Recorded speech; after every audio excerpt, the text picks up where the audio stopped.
નમસ્કાર, હું છું કેતલ અને આપ જોઈ રહ્યા છો CB24। જૂનાગઢ અને ગીરના જંગલોમાં સિંહોના મોતનો આ ગંભીર મામલો હવે સીધો કેન્દ્ર સરકાર અને વડાપ્રધાન કાર્યાલય સુધી પહોંચ્યો છે।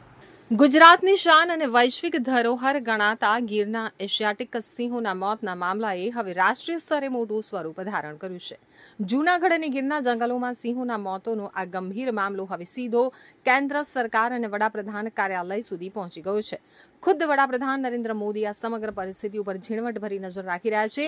વન મંત્રી અર્જુન મોઢવાડિયાએ પણ આ અંગે પીએમઓને ગીર જંગલની વર્તમાન સ્થિતિ અને વન વિભાગ દ્વારા લેવાયેલા પગલાઓની વિગતવાર સત્તાવાર જાણકારી આપી છે।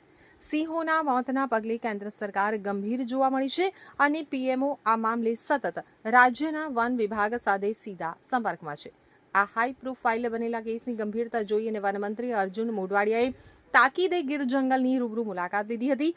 તેમણે જામવાળા અને જસાધાર એનિમલ કેર સેન્ટરની મુલાકાત લઈ ત્યાંની વ્યવસ્થાઓની ચકાસણી કરી હતી।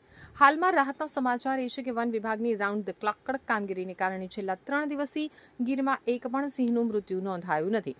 વન વિભાગ તરફથી મળતી માહિતી મુજબ સિંહોના મોતના ચોક્કસ કારણો જાણવા માટે લેવાયેલા સેમ્પલના રિપોર્ટની અત્યારે આતુરતાથી રાહ જોવાઈ રહી છે।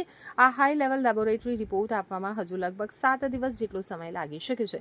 તો હાલના તબક્કે જામવાળા અને જસાધાર એનિમલ કેર સેન્ટરની સંપૂર્ણપણે હાઈ એલર્ટ ઉપર રાખવામાં આવી છે અને વન વિભાગનો સમગ્ર સ્ટાફ જંગલના ખૂણે ખૂણામાં સિંહોના ટ્રેકિંગ અને મોનિટરિંગ માટે મેદાનમાં ઉતરી ગયો છે। કેન્દ્ર અને રાજ્ય સરકારના સંયુક્ત પ્રયાસોથી સિંહોની સુરક્ષા માટે તમામ જરૂરી આધુનિક પગલાં લેવામાં આવી રહ્યા છે।